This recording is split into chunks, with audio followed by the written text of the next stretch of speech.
Assalamualaikum warahmatullahi wabarakatuh. Salam sejahtera untuk kita semua. Saya Davin Kacedi, mahasiswa Universitas Cyber Asia.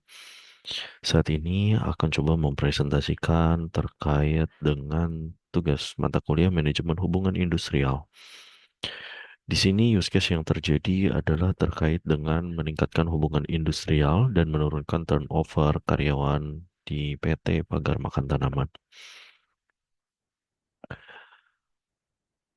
Latar belakang masalah terjadi, yang pertama terkait dengan peningkatan turnover, tingkat keluar masuk karyawan melonjak dengan signifikan, kemudian ketidakpuasan terhadap gaji, yang mana karyawan tidak puas dengan sistem penggajian yang ada, ditambah lagi keseimbangan yang buruk atau biasa disebut dengan work-life balance karyawan yang kurang memadai, serta reputasi negatif yang mana perusahaan ini memiliki citra buruk di masyarakat sehingga menyulitkan proses rekrutmen dan menarik talenta baru untuk bisa bergabung di perusahaan ini.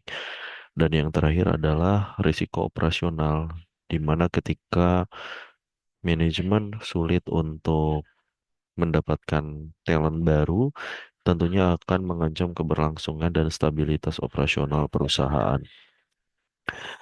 Berikutnya, terkait dengan tujuan presentasi ini, diantaranya adalah mengidentifikasi akar masalah, mencari penyebab utama masalah hubungan industrial. Yang kedua, terkait strategi, kolaborasi, mengembangkan pendekatan bersama antara manajemen dan serikat pekerja. Dan yang terakhir adalah kebijakan berbasis praktik terbaik, yang mana nanti akan menyajikan usulan kebijakan berdasarkan standar industri.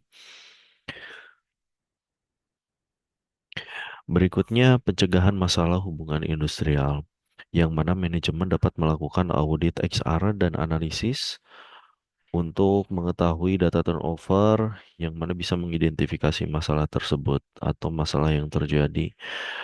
Kemudian yang berikutnya adalah gaji yang transparan atau transparansi, benchmarking sistem penggajian dan meningkatkan transparansi. Kemudian yang ketiga adalah fleksibilitas waktu, menerapkan fleksibilitas jam kerja dan program kesejahteraan karyawan. Dan yang terakhir adalah komunikasi yang efektif, agar membangun saluran komunikasi dua arah gitu ya, antara serikat pekerja dengan manajemen perusahaan. Kemudian berikutnya adalah peran serikat pekerja dan manajemen. Serikat pekerja dapat menjembatani komunikasi efektif antara karyawan dengan manajemen perusahaan, kemudian edukasi untuk karyawan, sehingga karyawan dapat memahami hak dan kewajibannya. Dan dari sisi manajemen, mengakui dan melibatkan serikat pekerja dalam pengambilan keputusan. Dan selanjutnya adalah LKS bipartit, yang mana ini dapat mengaktifkan dan mengoptimalkan fungsi LKS bipartit untuk kolaborasi. Dan yang terakhir adalah rekomendasi kebijakan berbasis praktik terbaik gitu ya. Yang pertama adalah gaji yang berbasis kinerja. Struktur gaji berdasarkan kinerja dan kompetensi SDM. Kemudian tunjangan yang lengkap menyediakan tunjangan kesejahteraan komprehensif, baik itu BPJS, tenaga kerja, asuransi, dan lain-lain. Kemudian yang ketiga adalah cuti dan kerja hybrid. Mungkin ini bisa jadi salah satu opsi untuk meminimalisir turnover yang terjadi. Dan keempat yaitu SOP penyelesaian sengketa. Standarisasi memang diperlukan untuk penyelesaian perselisihan di internal. Dan yang terakhir adalah pelatihan manajer. Melatih manajer atau para leader dalam organisasi dan komunikasi yang efektif.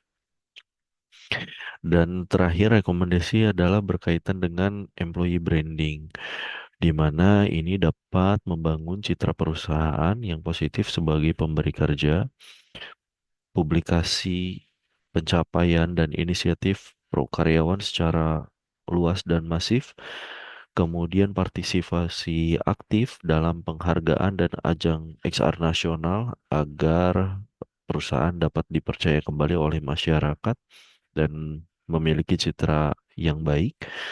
Dan yang terakhir adalah menciptakan narasi yang menarik sebagai perusahaan ramah tenaga kerja. Demikian paparan presentasi dari saya. Mohon maaf apabila ada salah dalam penyampaian. Terima kasih. Wassalamualaikum warahmatullahi wabarakatuh.